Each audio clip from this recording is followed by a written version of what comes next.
case that went before the European General Court, and it opposed Aer Lingus Group against the European Commission.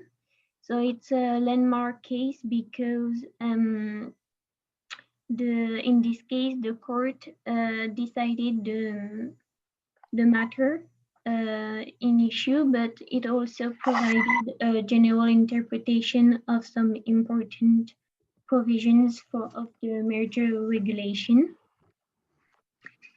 So in this case, the applicant was Aer Lingus Group, which is an Irish public limited company privatized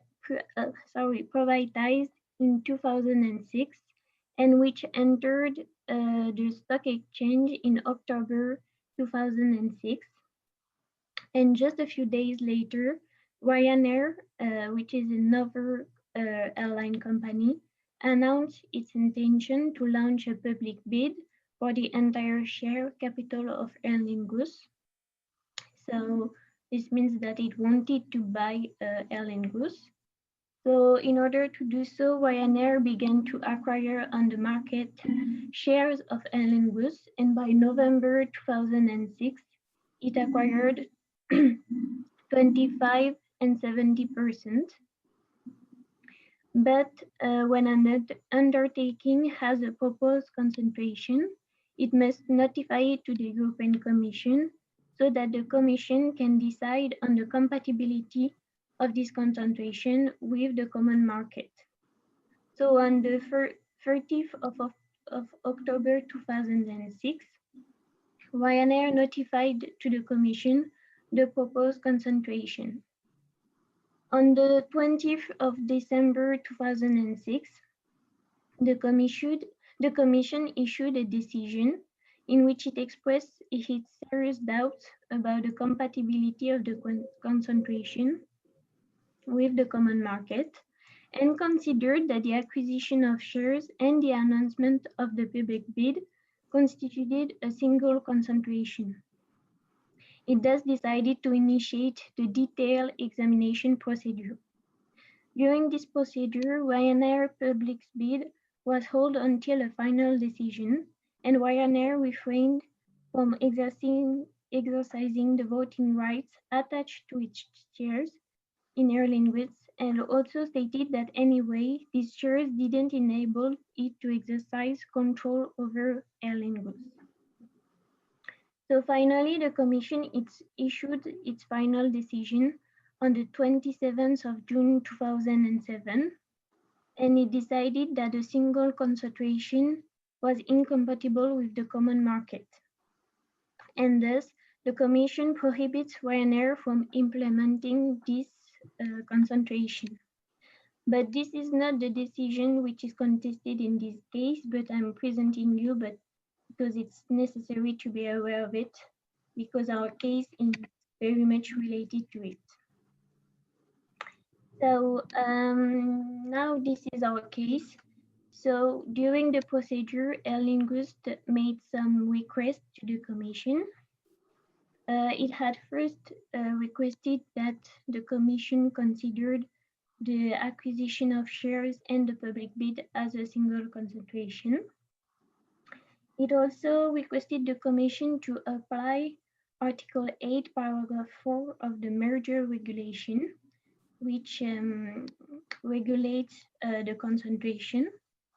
So you can see here the provision where the Commission finds that a concentration has already been implemented and that the concentration has been declared incompatible with the common market. The Commission may require the undertakings concerned to dissolve the concentration, in particular through the dissolution of the merger or the disposal of all the shares or assets acquired, so as to restore the situation prevailing prior to the implementation of the concentration. In circumstances where restoration of the situation prevailing before the implementation of the concentration is not possible through dissolution of the concentration, the Commission may take any other measure appropriate to achieve such restoration as far as possible. And the Commission may also order any other appropriate measure to ensure that the undertaking concerned dissolve the concentration or take over restorative measures as required in its decision. So Aer Lingus wanted the Commission to require Ryanair to dispose its shareholding in order to dissolve the concentration, and also wanted the Commission to take interim measures to restore or maintain conditions of effective competition. And it also requested that if the Commission found that it did not have the power to take these measures, Aer Lingus asked that it make clear that Article 21, paragraph 3, that you can see on the slide, so that provides that no member state shall apply its national legislation on competition to any concentration that has a community dimension.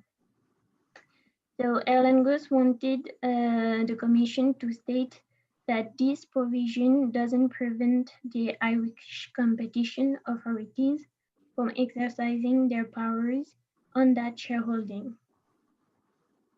So the Commission replied to Aer Lingus that it had not the power to order such measures under Article 8, paragraph 4 and 5. And the Commission held that Ireland could, if necessary, apply its national legislation on competition on Ryanair's shareholding in Aer Lingus. But this answer didn't satisfy Aer Lingus, which relied on Article 232 of the treaty establishing the European Community, which provides the right to bring an action before the Court of Justice if a European institution has first been called upon to act, but has failed to do so, and Aer Lingus asked the same things that the first time. On the 11th of October of 2007, the Commission replied to Aer Lingus, and this is in this letter that the Commission gave its decision that is contested before the European General Court. So the Commission decision, it rejects the two requests of Aer Lingus. So first, the Commission argues that it doesn't have the power to order Ryanair to dispose of its shareholding because the wording of Article 8, paragraph 4 requires that the concentration has already been implemented. Yet, the Commission considers that the proposed concentration by Ryanair has not been implemented because it relies on the wording of Article 3, paragraph 1 of the merger regulation that you can see in the slides. A concentration shall be deemed to arise where a change of control on a lasting basis results from the acquisition by one or more persons already controlling at least one undertaking, or by one or more undertakings, whether by purchase of securities or assets, by contract or by any other means, of direct or indirect control of the whole or parts of one or more other undertakings. And so the Commission considered that the decisive element to deem a concentration arises is the acquisition by one undertaking of control on another one. And the Commission argues that Ryanair has not acquired such control of Aer Lingus and may not acquire such control because of the Ryanair decision that I explained you earlier. So Article 3 of the merger regulation, paragraph 2, defines control as the possibility of exercising decisive influence on another undertaking. The Commission thus states that Ryanair doesn't have such an influence on Aer Lingus, since the latter hasn't provided any evidence of it, and because Ryanair's minority shareholding only grants its right related to the protection of minority shareholders, and the Commission claims that such rights do not confer a decisive influence to Ryanair. Then the Commission also refuses to consider that Ryanair's minority shareholding represents a partial implementation of the concentration, which is sufficient for the application of Article 8, Paragraph 4, because this provision clearly refers to a concentration that has already been implemented and confers power to the Commission only in this situation. The Commission also contends that this power is to address the negative effects on competition resulting from the implementation of a concentration, but as it considers that the proposed concentration has not been implemented, these negative effects can't occur.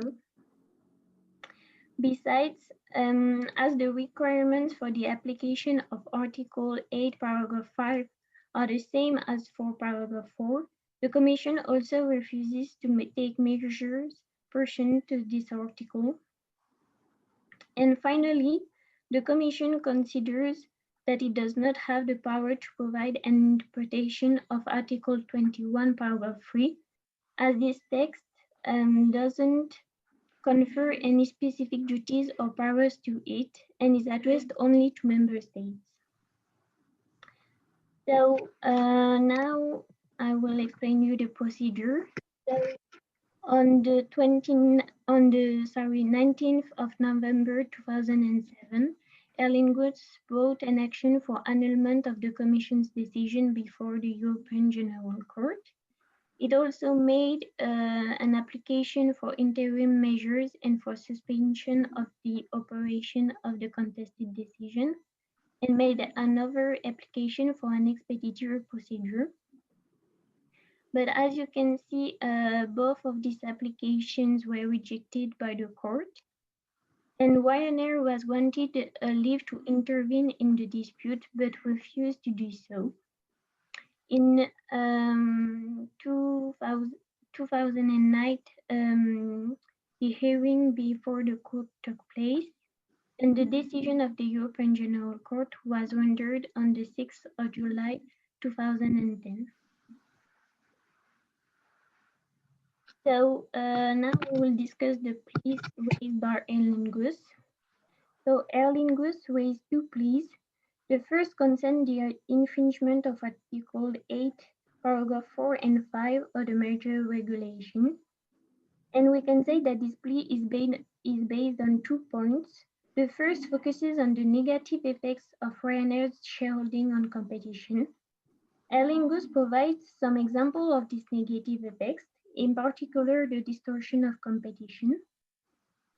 So the applicant says that it is false to claim that there can't be negative effects if the undertaking hasn't acquired control of the market, and therefore that it is irrelevant to distinguish between situations where the consultation has been implemented and the situations into which it has not.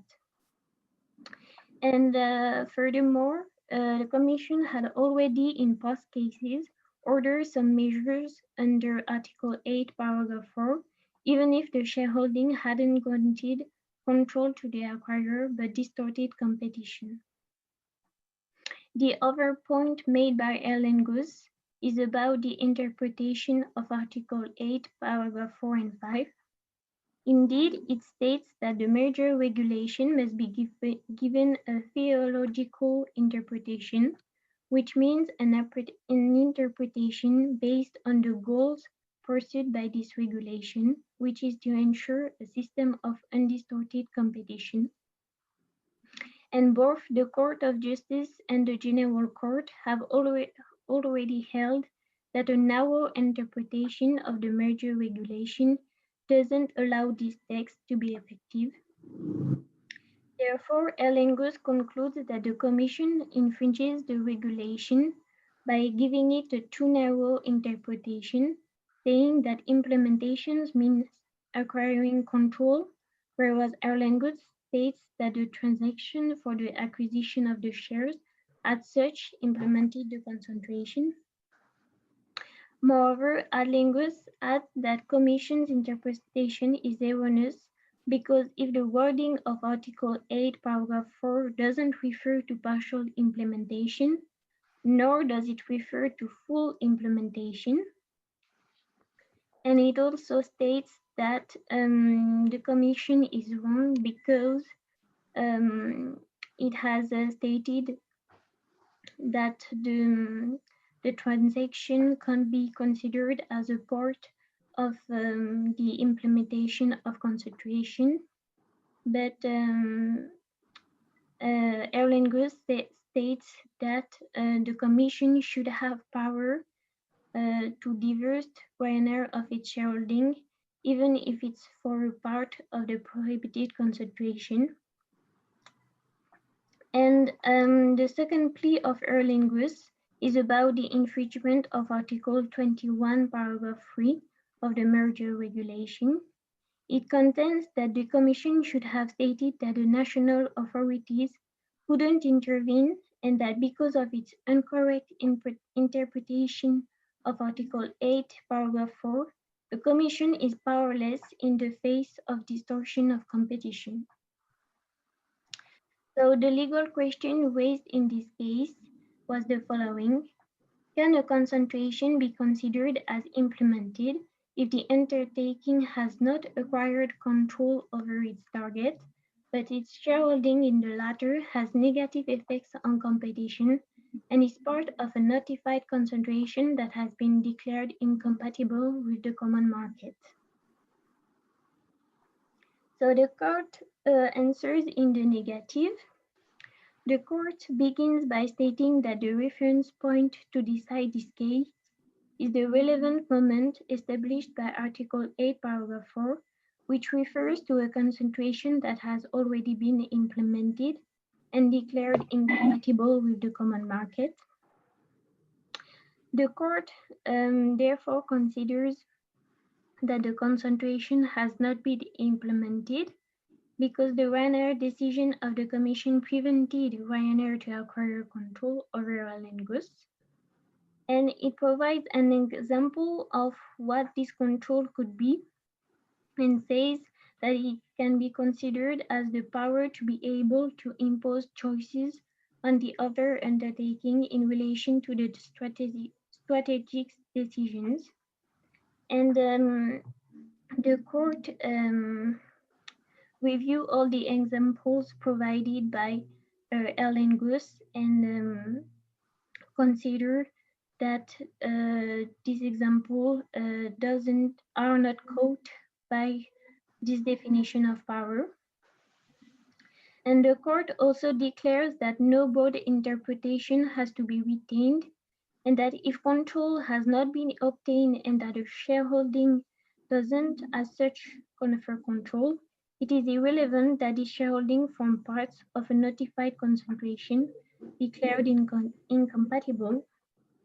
So for the court, what is fundamental is the change of control and not the change of competition.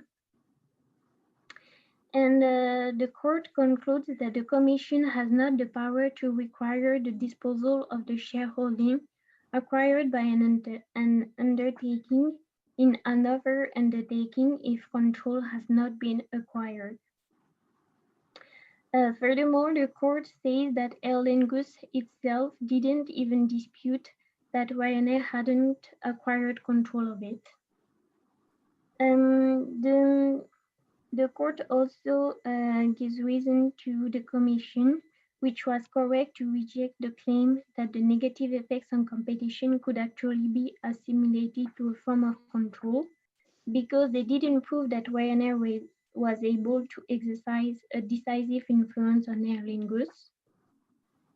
And the Commission had even proved the contrary, as the board of directors of Aer Lingus rejected the request made by Ryanair to convoke two extraordinary general meetings. So it was demonstrated that Ryanair didn't have control over Aer Lingus, and as such, it couldn't be considered that the concentration has been implemented. The court also states that the Commission practice is irrelevant because its past decision concerned the measures that had to be taken when the implementation was already implemented and declared incompatible with the common market. Whereas in the case at issue, it was about the criteria for the possibility to adopt such measures. And the fact that the Commission had decided during the examination procedure that the acquisition of the shareholding and the public bid constituted a single concentration cannot be raised to consider that the Commission has power under Article 8, Paragraph 4, because at that stage, the court explained that the Commission was not concerned with restoring the situation prevailing prior to the implementation of the concentration. And finally, the wording of Article 21, Paragraph 3 does not confer the power on the Commission to adopt a measure producing binding legal effects of such kind. So to conclude, the court decided that the action had to be dismissed. Okay, Apollis. I wanted to ask you, in your first slide, you pointed out that this this intended takeover of Ryanair over Aer Lingus was declared incompatible. Why? Are there reasons? What reasons were given for this incompatibility of this takeover by Ryanair on Aer Lingus? Because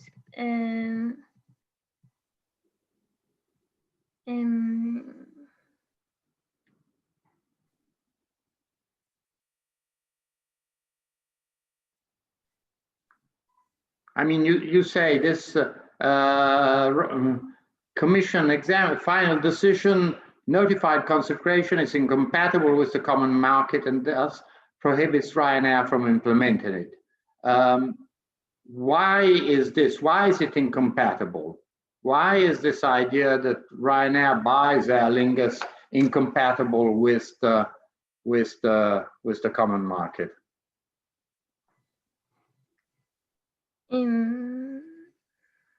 I don't know actually. I mean, here we have a case of a merger. The mergers consider that Article 101 prohibits agreements, decisions, and concerted practices among enterprises. Now, this clearly is not really an agreement, because here what do we have? Aer Lingus has gone public, as they say in the US. That is, its shares are on the stock market and anybody can buy the shares of Aer Lingus.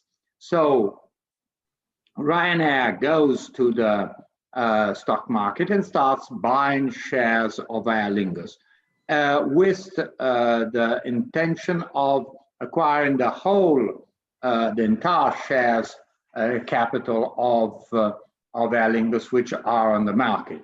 So here we have a situation which there's not an agreement. So if you think of Article 101, we don't have an agreement, because clearly it is simply Ryanair is simply buying on the stock market shares of Aer Lingus. So there's no agreement between Aer Lingus and Ryanair. There's not a decision by an association. It's not a concerted practice. It is something different. It is a merger through the acquisition of control of a company which is listed on the stock market. So just to show that why one cannot apply directly Article 101. What do we apply instead? We apply regulation, EU regulation on mergers, because mergers can be have negative effects on competition. If company A buys company B through assuming taking control over this company through shares that are bought on the stock market, it does not fall under Article 101, but in this mergers regulation. So what the question is, why, according to the Commission, this acquisition by Ryanair of control over Aer Lingus would have been negative for competition and therefore had to be blocked. As a matter of fact, it was blocked for when Ryanair had reached 25% of the capital share of Aer Lingus. So what are the reasons? What are the consequences for competition of a possible merger between Ryanair and Aer Lingus? Because the interest of the parties change. I mean, if Ryanair has some shares in Aer Lingus, the competition would be affected because Aer Lingus has to be profitable. How to say it? Aer Lingus has to be profitable because Ryanair has some shares in it, so it doesn't want it to be a source of loss, and so it would lead to a form of tacit collusion because Ryanair would want to be sure that Aer Lingus survives and to protect its shares. I don't know if it's clear. No, but the problem is this. Here we have, as the Court of First Instance, the General Court of the European Union, remember that the European Union system, there is a court, a first level, what is called the General Court, or now the Tribunal, and then we have the Court of Justice. So there are two levels. Now, what the General Court is saying is that, and this is the reason why he rejects the claim by Aer Lingus, he says that Ryanair, with 25%, does not have control over Aer Lingus. So there's no control, and therefore you cannot impose on Ryanair an obligation to sell those shares, to put those 25% back on the market.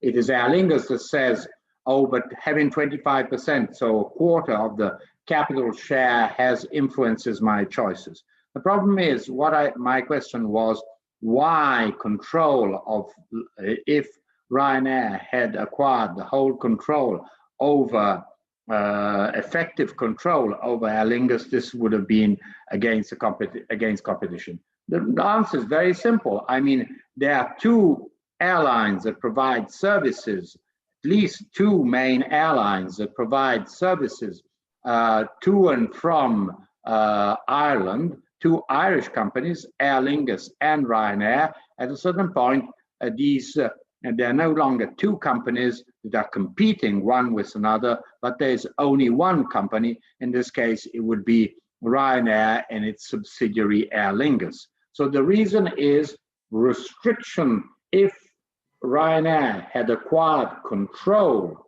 over Aer Lingus, there would have been only one player in the market, and we look at this market as the routes, all the routes that bring to the Irish airports, mostly Dublin and Cork. Those are the two main airports, and they would have been all controlled they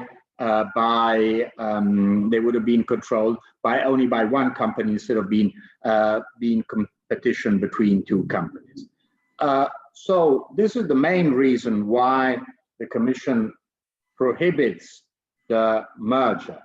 Then the subsequent issue is much more subtle. It is a subtle issue, because what is Aer Lingus saying? I don't want Ryanair to be my shareholder, because having 25%, it is a very heavy presence in my company, and therefore it could influence my strategies. The reply of the court is there is no control, and therefore you have to, even if you don't like Ryanair as a shareholder, you can't do anything about it. So what is the main competition issue that arises? That Ryanair, for the fact of being a shareholder, has information on what the strategies of Aer Lingus are, what is its profitability, and has therefore first-hand information on how its competitor is operating. You can't decide how this this competitor is operating, but you have information. So let's imagine, very simply, just let's imagine that there's Microsoft that has presence in the sharehold, in the capital of Apple, and Microsoft doesn't control Apple, but knows what the strategies of Apple are, because it is an important, plays an important role in the company. It has lots of shares, and therefore it participates at the shareholder meeting and has further inside information on how the company is run. So this is a very delicate issue, but the court has said, and this decision is important in general for competition law, and this is why it's important for you, a police. It shows you the difference between control over a company, which is very simply you decide what is done, and instead information, first-hand information about your competitor. The fact that you have first-hand information about your competitor is not some violation of competition. You have an unpleasant shareholder. In this case, you have Ryanair, which is a very strong competitor, who's a member of your capital share, but he does not, this shareholder does not control, he just observes, is very careful. He knows what your strategies may be, but this is not against, it cannot be prohibited. So just this is the main issue which arises in this case. The difference between participation in the capital share and instead control, which instead can be declared inconsistent with and was declared inconsistent with EU law, because they were, instead of having two companies that are competing, there would have been only one company, or rather Aer Lingus would have been controlled by Ryanair, and therefore it would have simply followed the strategies of Ryanair. So this is the issue presented by the case. Now we can go on with the class. Thank you, police. If you can close the slide sharing. Now, what we're going to do, we're going to tomorrow we're going to look at Assayag's case on the Charleroi, and therefore tomorrow we will return on the issue of state aid to airports and to infrastructures, and to what extent this state aid is admissible or not. And next Wednesday we will see instead, and Galea will present us the case of the Court of Justice on the issue of the open skies agreements between single member states of the European Union and the US. And so we will analyze this. Now, as we're going to consider the issues of state aid to airports and the consequences of the open sky decisions between tomorrow and Wednesday, what I would like to do today is go further on, and let's imagine that we have an a certain framework for open skies agreements. That is, agreements between the European Union and third non-EU countries, could be Brazil, South Africa, or Australia, just to show you, not only the US. Now let's try and see what are the perspectives. And here I'll just show you. Obviously, the data is the data of last year, and so we must somehow adapt this to present day, and all hoping that we can go back to.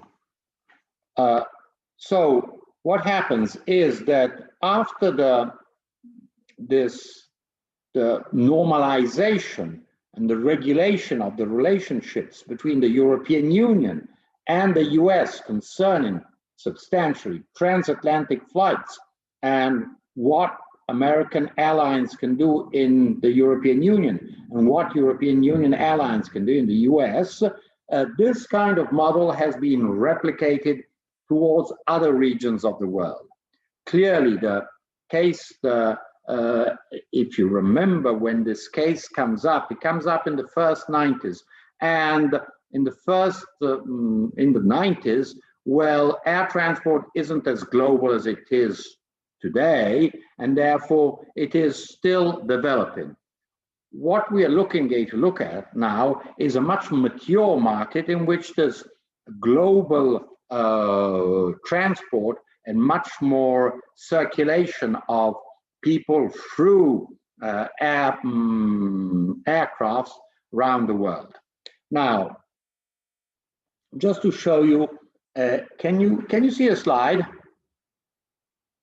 Okay, if you just look at the slide, you just see, obviously this is data of 2017, which grew considerably until the end of 2019.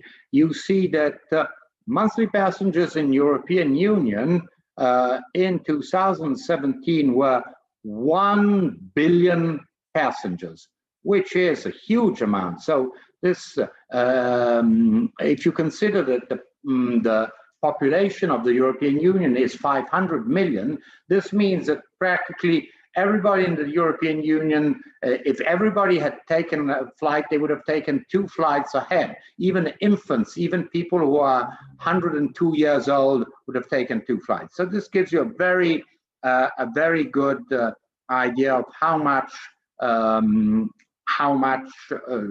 air transport developed in the European Union. Just to show you, look at this cake. There's 17% is our domestic flights. Obviously, domestic flights for countries which have domestic flights, big countries, because there's no domestic flights in Belgium, in Malta, or in the Netherlands, or in Luxembourg, or in many small European countries. 17%. Intra-EU, it is 47%. So nearly half of the transport was intra-EU, from Helsinki to Lisbon, from Dublin to Athens, from Rome to Paris, and from London to Frankfurt. So intra-EU, and 36% extra-EU. Extra-EU means substantially, we are considering countries which could be European countries. Think of example, Russia, travels to Russia. It does, intra-EU includes also travels in countries which belong to the European Economic Area, which means also Switzerland and Norway. But extra-EU includes not only US, Latin America, distant places, but could include also neighboring countries such as Russia. So 36%. So this gives you a good idea of how air transport was distributed in the European Union. Secondly, I just please keep a look at this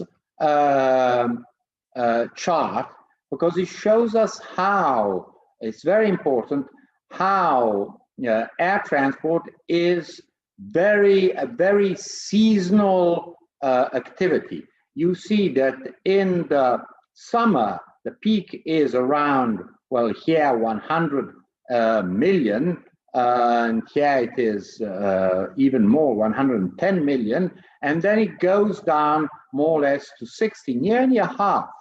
So this gives you an idea that this is very important from an economic point of view, because it gives you the idea of a seasonal activity, but it also explains, when we were analyzing the issue of wet lease and dry lease. Remember, dry lease is when an airline rents the aircraft but provides pilots and crew, and wet lease is when an air company hires, rents not only the aircraft but also the pilot and the inboard staff.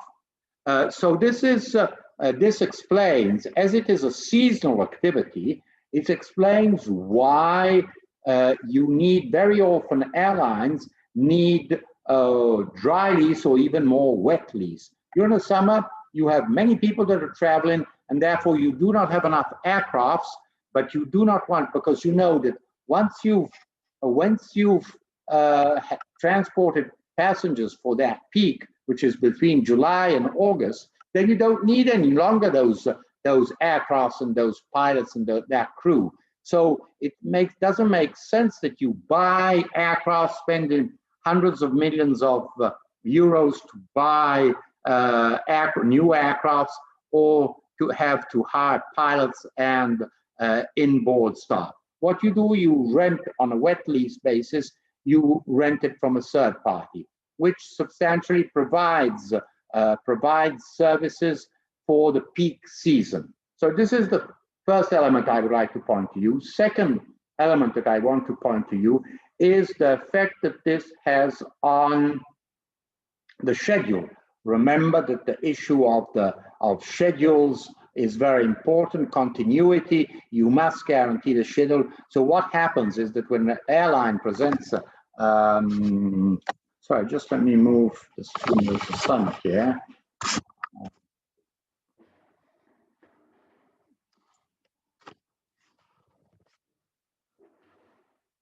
So when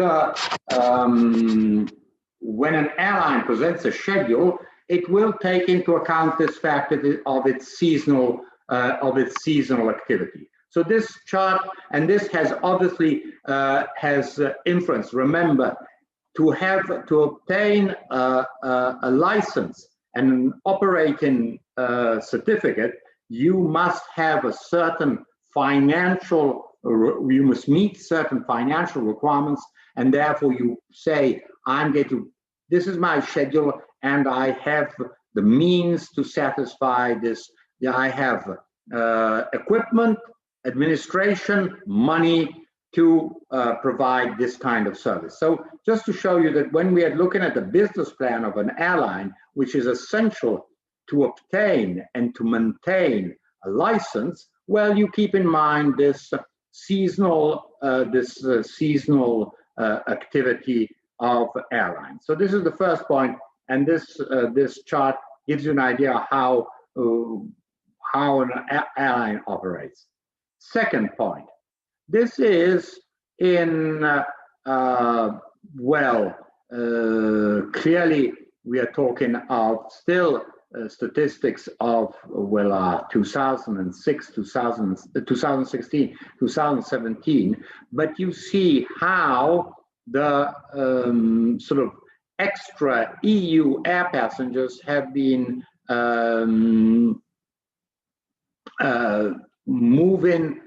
has been increasing throughout the years. Here you see that there's been an increase to other European non-EU countries. Well, here it puts in Norway, but it's mostly Russia. Then you look at the Far East, And then we have Near and Middle East, that is, well, mostly Saudi Arabia and the Gulf. Then you look at India, Oceania, and then the big, very big traffic towards the United States. Now, why is this important? Why are these are sort of statistics, but it gives you an idea of why, as European Union, we're interested in finding agreements with certain parts of the world. Because if we find these agreements, we can better regulate air transport between those regions and the European Union and vice versa. So clearly, when you have sort of not many passengers that go to Australia, well, you don't have so much of a problem.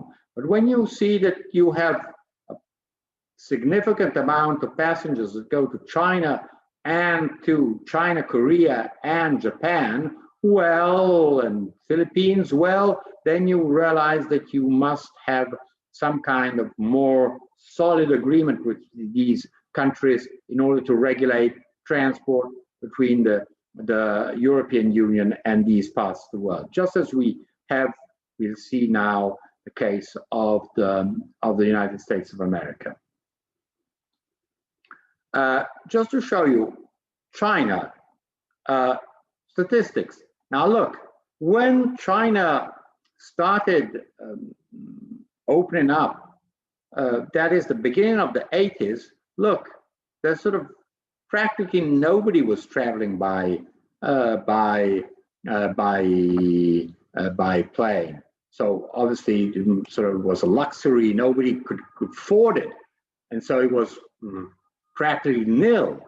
And we see how it's growing up, and then, as you see in 2017, you see that it's 500 million passengers, which is half the number of what in Europe is. Remember that China has 1.5 billion inhabitants. Europe has 500 million, so it's 3 times as much.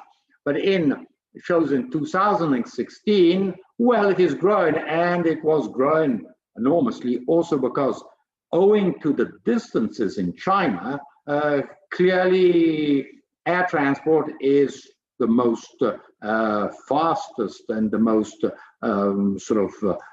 convenient form of transport domestically in China. So this just to give you an idea of how China is developing, was developing, and still is developing its air transport, passenger air transport industry. Then, the 10 largest air passenger markets over time ranked by passenger numbers. So what do we find is that until the sort of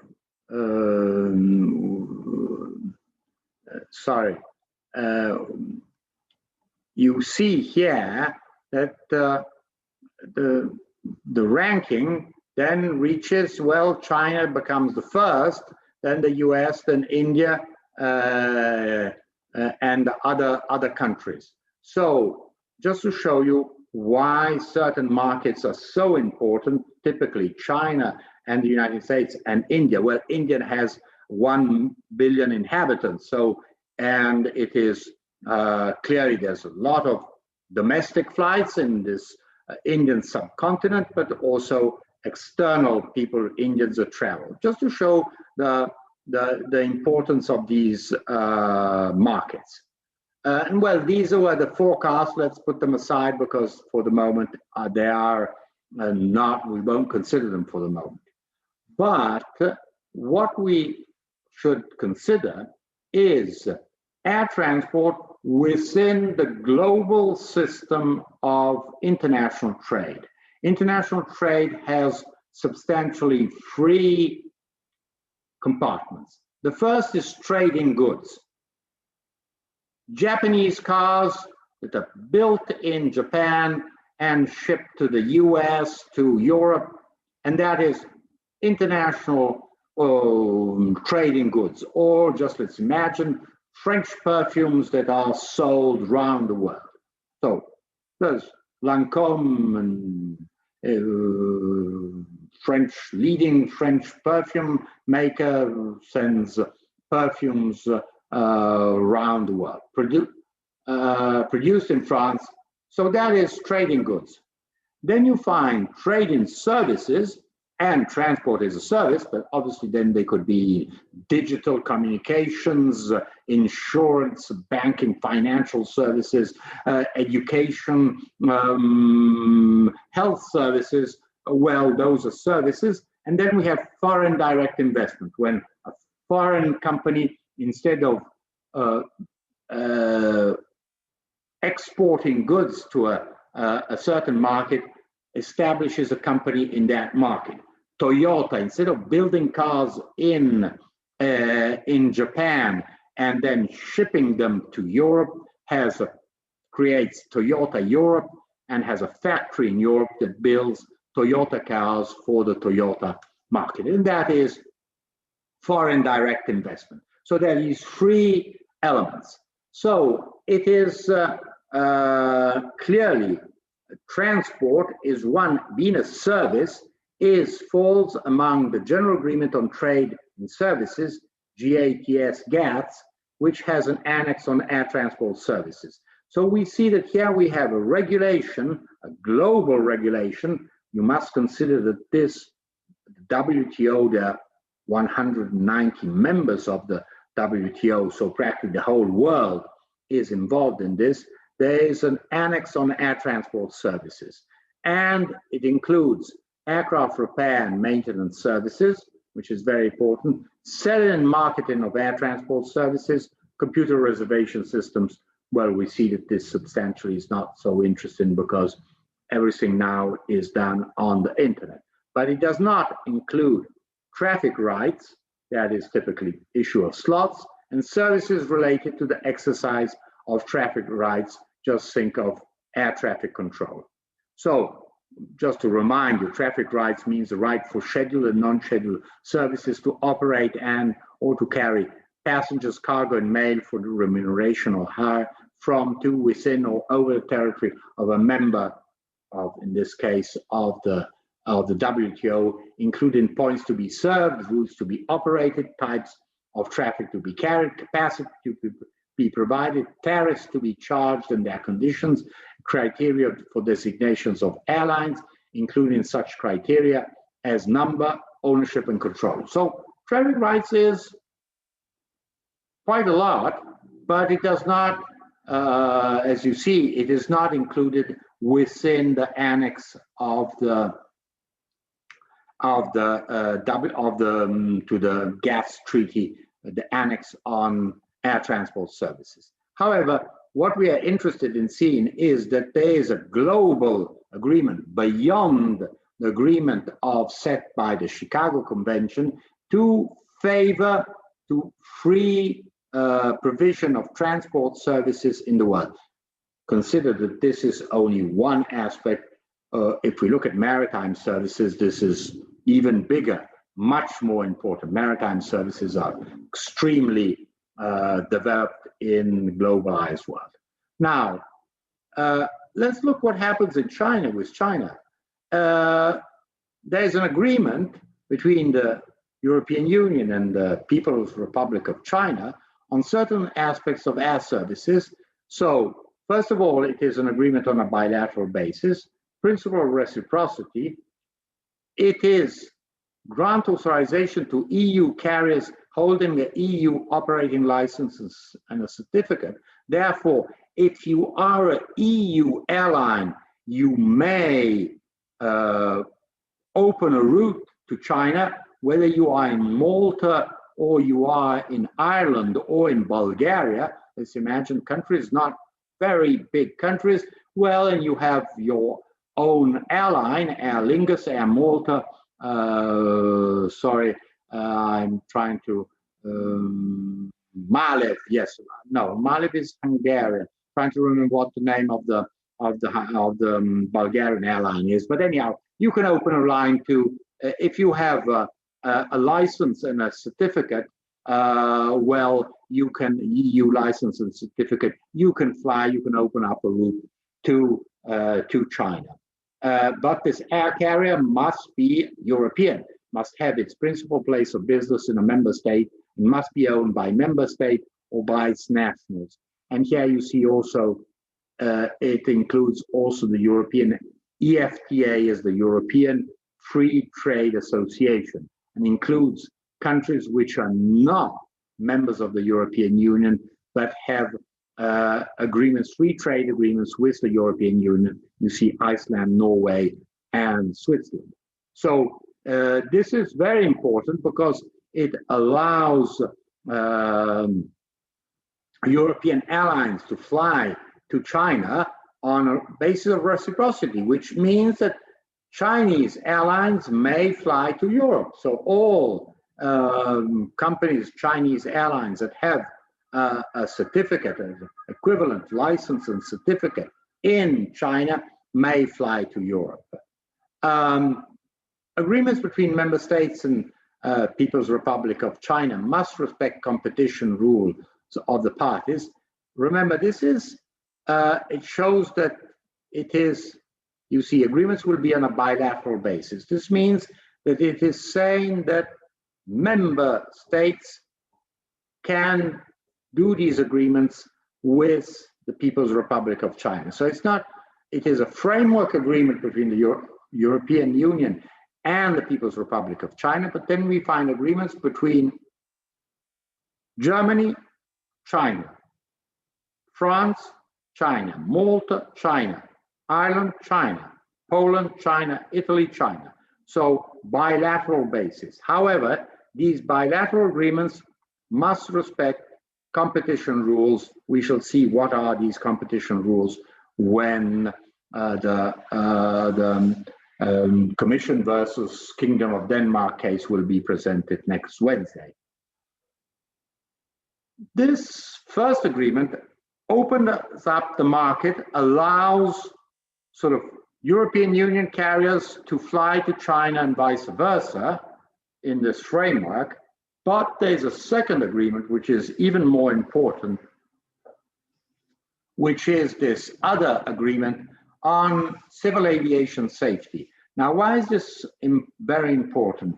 Because we shall see that one of the main aspects, if you want to fly in a certain region, you must comply with a certain requirements, very stringent requirements in the field of safety. In the European Union, in Europe, air transport is the safest mean of transport, in the sense that the number of casualties is extremely low and incomparably low in respect to other means of transport, whether we are talking of sea, rail, or road. So it is a very safe means of transport. Why? Because they're very stringent requirements. So what happens in this agreement between the European Union and China? What are we saying? Promoting civil aviation safety. What does civil aviation safety mean? Means that you must have very rigid controls on aircrafts and on the staff, on pilots and inboard onboard staff, stewards and hostesses. So this is first point, very important. So how the aircraft are built and how they are maintained. Environmental protection, which is held very importantly in Europe, less in China, but is a way of telling Chinese, listen, if you want to fly to Europe, you must have environmentally, let's call them green airplanes. You can't have highly polluting airplanes.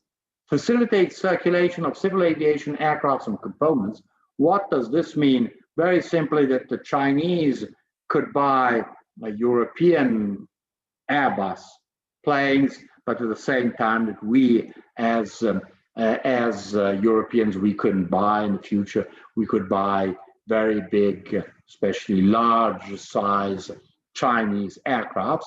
Standardization, you can imagine how complex an aircraft is, and therefore you want to encourage standards, common standards, and reduce costs in technical inspections and testing. Now, this is, if you want to ensure safety, clearly you need technical inspections and testing, because safety is related to the amount you spend in technical inspections of testing has an immediate consequence on safety. So you want to reduce the cost, and so you must introduce some systems by which, you know, your, for example, Airbuses or long distance, let's say Airbus 380, well, technical inspections and testing is made in China, where it costs less than if it were made in Europe, for example. So you recognize, you accept that this airline, this aircraft is inspected and tested in a country different from the European Union. And as you see, airworthiness certificate. So what are you saying? If the Chinese authority, aviation authority, says that this aircraft is airworthy, that is, that it is safe, it can fly with no danger for the passengers and for anybody who's on the ground, well, this is accepted, environmental testing, and therefore reducing pollution or using alternative fuels, and certification of design, production, and maintenance organization, especially maintenance, in order to we shall see it in a moment, in order to provide maintenance. It isn't that anybody can, like a garage for automobiles. Anybody can set up a garage and say, I'm doing maintenance of automobiles. No, when it comes to a plane, you need a certificate, and you need it. This is very strict certificate to provide maintenance. And so you recognize, you say, well, I will recognize Chinese maintenance organizations, and you, China, you will recognize European maintenance organization.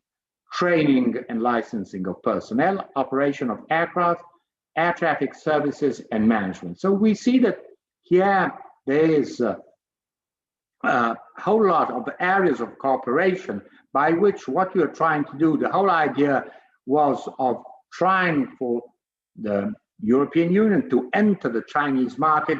I have the impression that on the long run, it will be simply the way through which Chinese industry and air companies will have entered in the European Union market, but we shall see what happens in the future. Then again, this agreement says notification of existing laws and their modification, observers, and therefore to know what's going on. You must consider that if there are regulatory changes, they can have very significant impact on the industry, so you must know in advance. So Chinese observers in Europe, European observers in China. Exchange of information on accidents, and we shall see this further on when we're looking at passenger rights on what happens when there is an aviation accident, and a joint committee for functioning of this agreement. Just to show you that this, as you see, this is a very complex agreement, which we have replicated. This agreement that we have done, European Union, we have done with China, we have replicated towards many other countries, non-EU, extra-EU countries. So this is, this very complex agreement has been replicated in other areas. Vietnam, Latin American countries, just to show you how the Open Skies Agreement is somehow, these extra EU Open Skies Agreements have been replicated. Now, what is the, how was the system of the European Union air transport system evolving? It was evolving in a very dynamic way until 2019. And now we shall see in these next slides, we shall see what is called the single European skies. And we shall see what the idea behind this is. And it shows, I mean, how the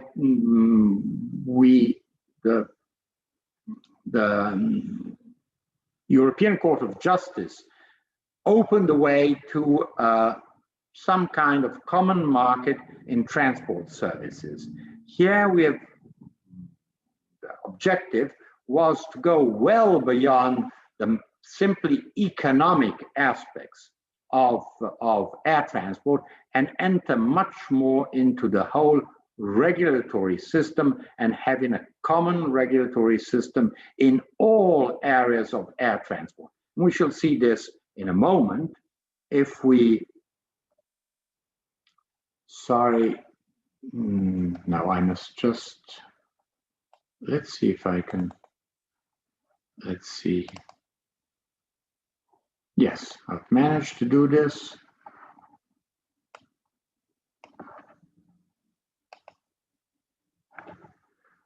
Single European sky. Now, let's look at the main features. Remember Chicago Convention. Chicago Convention, Article 1, each country has sovereignty over its airspace. So each country historically, since 1919, since the Versailles Treaty, has been controlling air traffic over its territory. So when an aircraft of whatever kind, it can be a passenger aircraft, a cargo aircraft, a leisure aircraft. Just think of, you know, leisure aircraft, people just carrying two people, pilot and passenger, or co-pilot, those tiny small Cessna planes going from, just imagine, from Italy to Switzerland, from France to Belgium, very small. They take off at local, very small local airstrips and go to another very small local airstrip. You have control over your airspace. How does this control happen? Through what is called air traffic management. Air traffic management. Air traffic management system is crucial to the air transport operation while addressing its challenges related to competitiveness, safety, and sustainability. ATM is a network. Yes? I'm sorry, I see your Japo slides. Me neither. Don't you see the slides? No. No, we only see I apologize. documents. Sorry. Just let me try to understand why can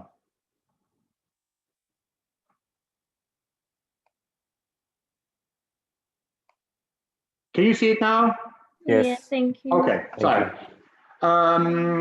So ATM, air traffic management, is a network industry. Why is it network industry? We'll see it in a moment, but just think, you sort of, Italy controls its airspace, France controls its airspace. If a plane wants to go from Rome to Paris, obviously you need a network. And clearly air traffic control is, there's an air traffic control in Italy and air traffic control in France, and therefore it is a network. It consists of hundreds of air traffic control sectors operated by more than 60 air traffic control centers. So you see, we have, Europe has 27 member states, but the air traffic control centers are much more, and more than 16,000 air traffic controllers managing the traffic from and to 450 European airports, and also from and to third countries, which third countries could be very simply Ukraine or Belarus, or it could simply be Tunisia or Morocco. just, you know, countries that are, or Turkey, just countries which are not members of the European Union. They're not European countries, but you have traffic that goes and comes constantly to and from these third countries. It manages more than 26,000 daily flights in the European Union. 26,000. Just, I mean, this is a huge figure. Accommodates 38,000 daily flight hours. That is, these 26,000 daily hours, daily flights are generally more than 1 hour. So, as you can see, it's more or less 1 hour and a half. And operates on a network of aviation routes still optimized at the national level, not yet at the European level. So what is the main issue? Think of air traffic control when it starts developing between the two wars, First and Second World War, with these very still rather primitive aircraft, and which cannot go very high. And air traffic control substantially is a control at site. So the traffic controllers control at site the aircraft, and then subsequently when there are radios, on by radio, and they control the radio, and then afterwards, but after the World War II, we have radars. So it is, but mostly it is control by control centers which are situated on the national territory, which control all the traffic which is on that territory, whether it is aircrafts leaving from an airport and going to another airport, but also aircrafts that are simply passing over that territory. So air traffic control is something that has always been created, until now, has been created on a national basis. As each state has control of sovereignty over its skies, just as your ports are controlled by your border control authorities, the skies are controlled by your own controllers. In many countries, still now, air traffic controllers are military. They belong to some branch of the military. In Italy, until 25 years ago, they belonged to the Air Force. Just to point out that, so there's this very strong relation between air traffic control and the military security of the airspace.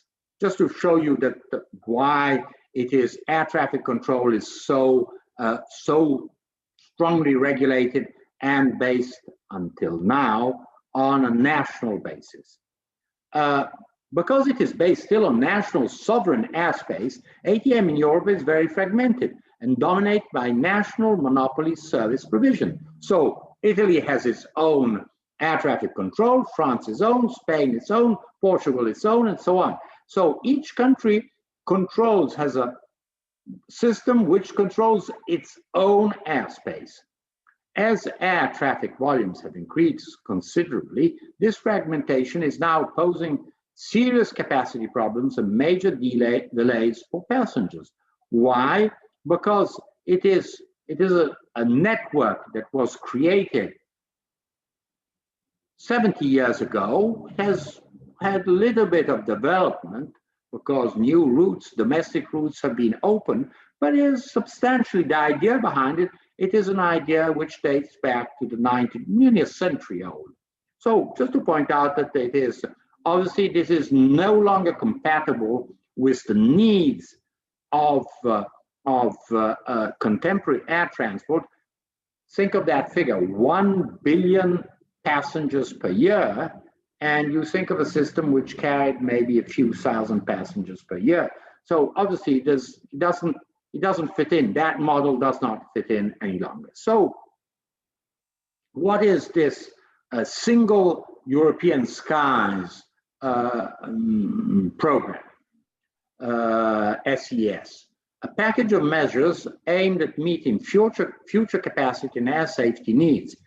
It applies to both the civil and military sectors and covers regulatory, economic, safety, environmental, technological, institutional aspects of aviation. Consider military sectors. Why? Because the military in each country, quite rightly from their point of view, say, listen, we love commercial aviation. It's wonderful when we are not on duty, we take planes and so on. But there is foremost need of a country is that of ensuring that if there is any need, that the Air Force can intervene rapidly, immediately, with no hindering, and so on. So this is why when we have control of airspace, well, we have to accommodate and we want to favor commercial aspects of air transport, but we must consider that it has to be somehow the preeminent need is that of that the Air Force does not have impediments, does not have limitations to its action. So this is why the Single European Skies has to take in consideration also the issues of the military sector. If you look at think of airports, very often airports, commercial airports have grown next to military airports, and quite often they have you have one and the other. You have the airport is divided in two. There's a military zone for the Air Force, and then there's a commercial zone for commercial air flights. Just to show you that the system is still there are many strong relations between the two areas. So this is a package of provisions, and we shall see them. And it regards Single European Skies is the organization of air traffic management, which has resulted obsolete, as it has not changed the 60s, and this is considered one of the reasons of congestion, because clearly the system, as it developed 50 years ago, well, the system was completely different, and therefore now we are trying to think of something new.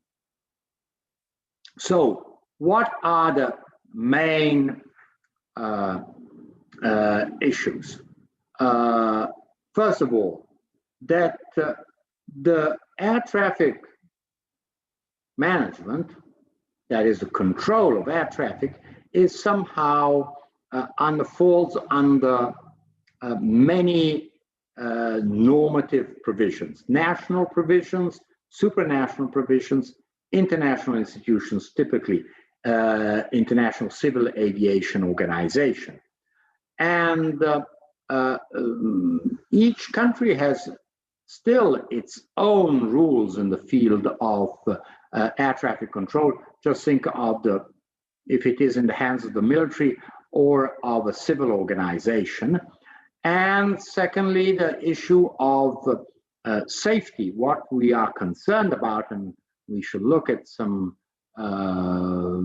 videos further on in the class when we're looking at air accidents, where air traffic control is not only a question of controlling your airspace, but of ensuring safety.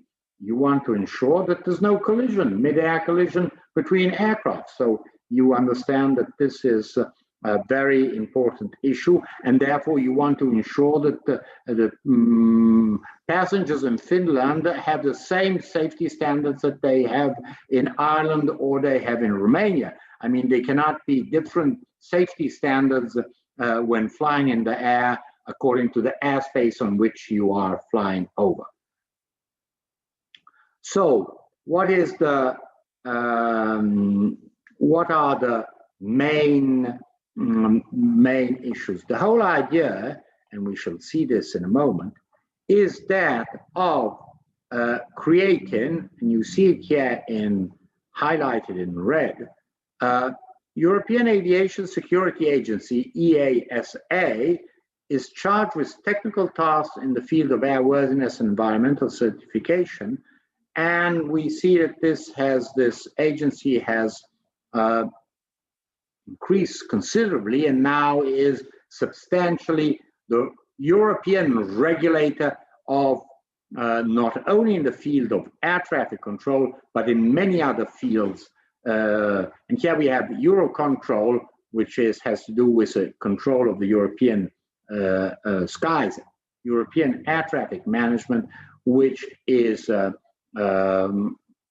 company which is of which the various member states are shareholders and which plays a role in coordinating air traffic control throughout Europe.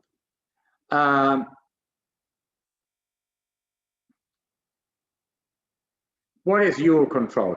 We are interested because we shall see what happens, what is the system that should, as soon as air traffic resumes and becomes normal, how it should be regulated in Europe. So it is an international organization, and that is, member states are members of Eurocontrol, founded in 1960 and composed of member states from the European region, and the European Union is a member of Eurocontrol. And it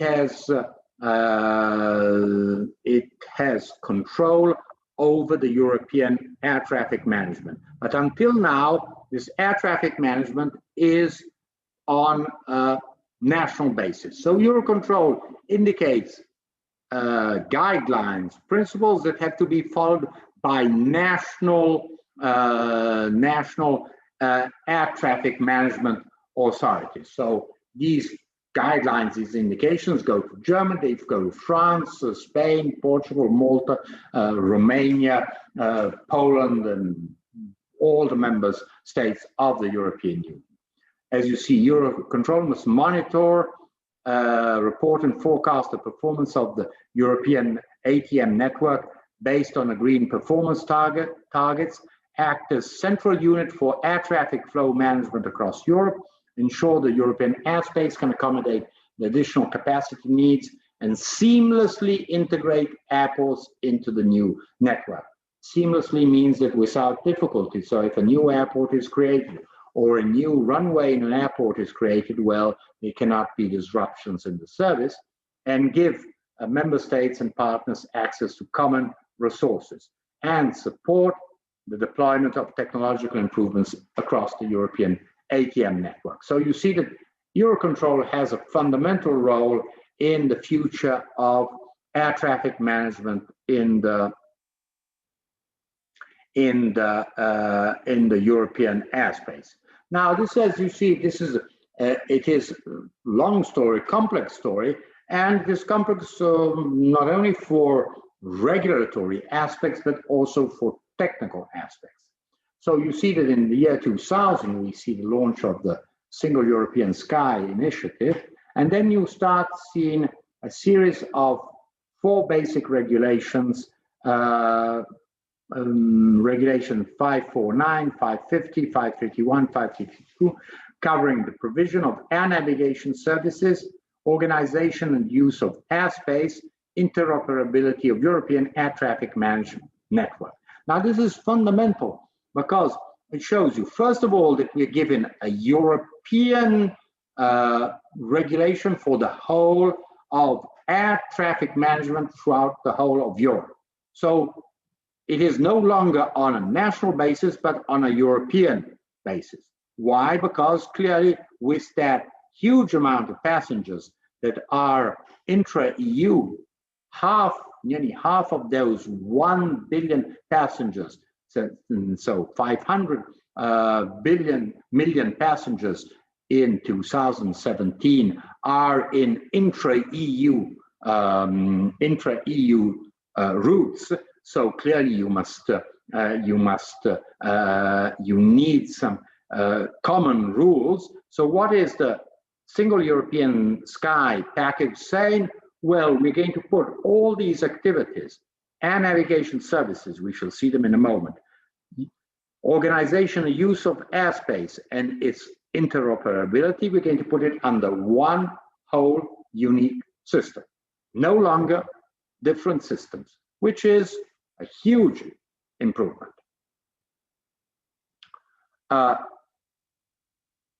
What happens is that this program was launched, as you see, in 2004, but it was much more complex. It seemed easy to do, but it was extremely complex. Complex because, first of all, you had to substantially abolish national control over airspace. And countries, member states, were not happy about this, especially if they are small states. I mean, if you're telling well, Belgium, Luxembourg, and the Netherlands, you're very small, come on. You can't have Belgium air traffic control, Luxembourg air traffic control, Dutch air traffic control. It makes no sense. Moving in a few minutes, you are from the Netherlands in Luxembourg, and you're passing through. Maybe you're passing through Germany, or someone is passing through France. So you can't have this continuously passing from one area of control, from one sovereign air traffic control management system to another. So member states were not happy of relinquishing their sovereignty in the form of control over the airspace.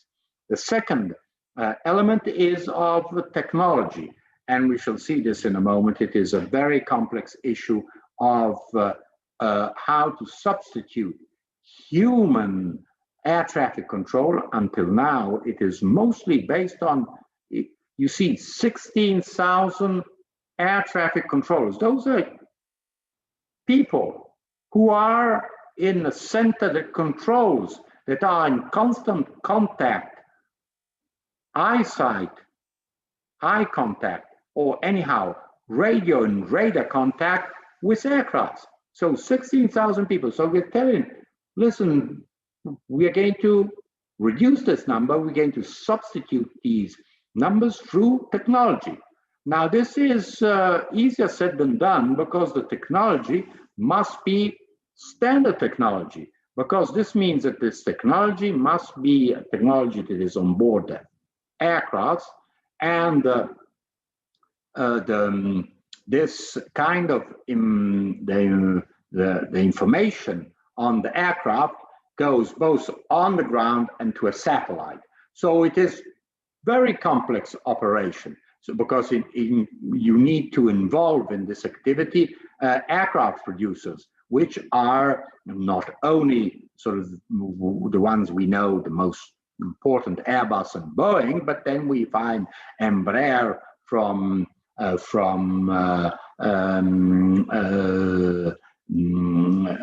Brazil, we find the Aviation Bombardier from Canada, Fokker from the Netherlands. So we find sort of the several producers of aircrafts in airplanes that are circulate in the European skies, and all these have to have standard systems by which the whole network, air traffic control network, is integrated. So it is the European Union proposed a second package in at the end of the first decade in 2009, and was slowly implemented. What are the key issues? Safety needs.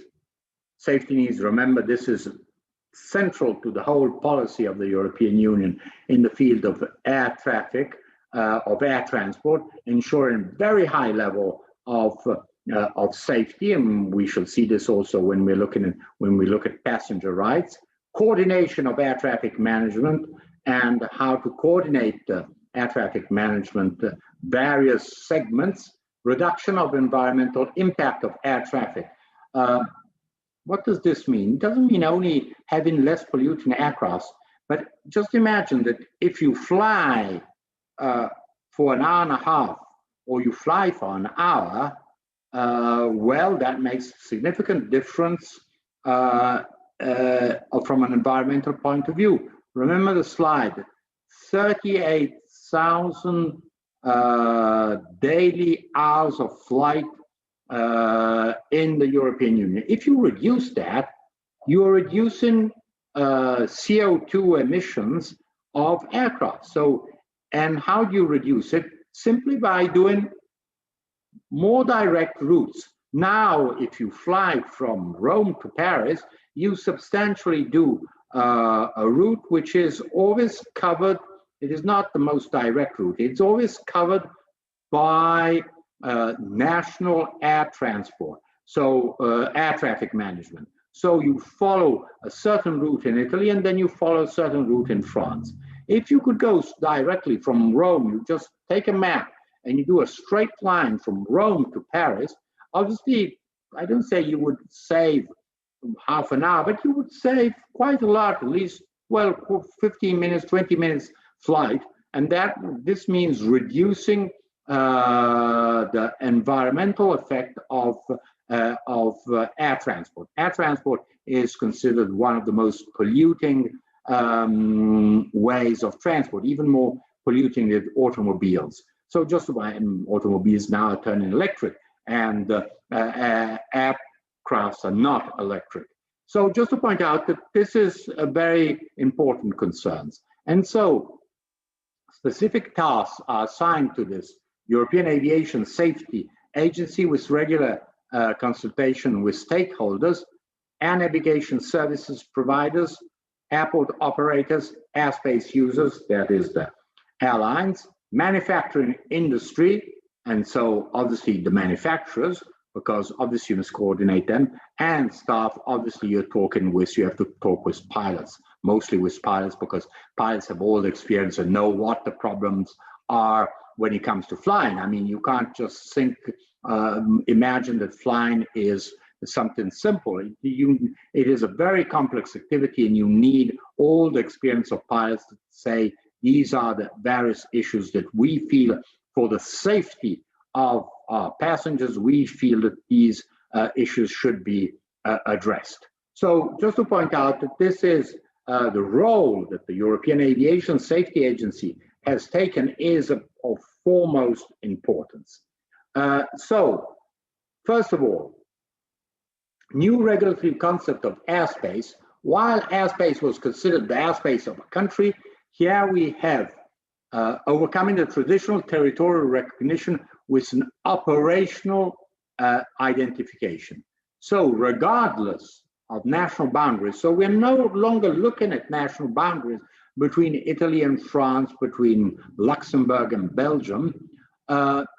Functional airspace blocks, FABs, are established by defining operative regions between European states where air navigation services should be delivered with a view to optimizing their performance through either the cooperation among air navigation services or the establishment of an integrated provider. We shall see this in a moment.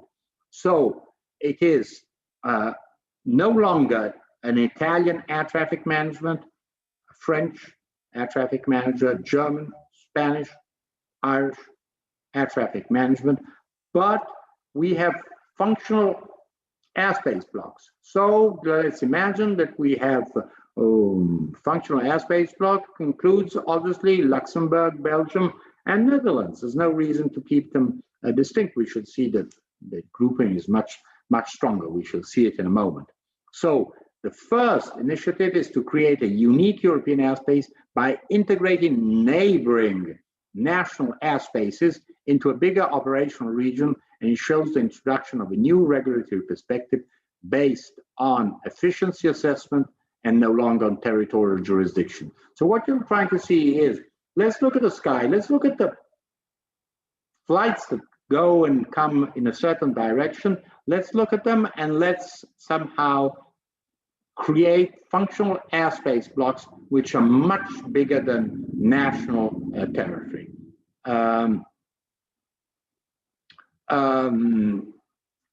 this does not mean the states have lost their role. They work closely on the implementation of FABs, and they maintain responsibility for correct functioning. And so this is the first element. Let's create these blocks. Let's see if I have a slide. No, there's further on, there's a slide on the functional blocks, but we can, for the moment, we can stop here. So as you see, we started our course. Now we're finishing the module on air transport. We started the course on simply open up commercial activities. We were looking at infrastructures, airports, and now we're looking at the sky, of how everything that happens in the sky, on the sky. And so we're just thinking that the sky is, first we're looking at airports as an essential facility for landing and takeoff. Now instead, what we're looking at the sky as the ground, territory where planes must be able to fly with the fastest possible way, in the safest possible way, and under the control of a system which is no longer tied to sovereignty, but on the basis of efficiency. That means reducing costs, reducing pollution, increasing safety. And we shall see how this develops in a moment. So this is the future, should be the future of European aviation system. So we shall see then tomorrow further on what are the further elements of the single European sky system and the role that the European Agency for Safety, for aviation safety, plays in this system. Any questions? Okay, then what we'll do is we reconvene.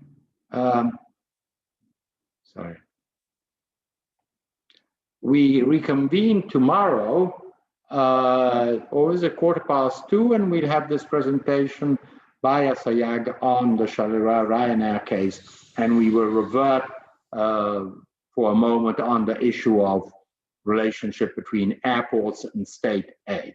So see you tomorrow, always at 2:15 here on Zoom. Thank you. Thank you. Bye.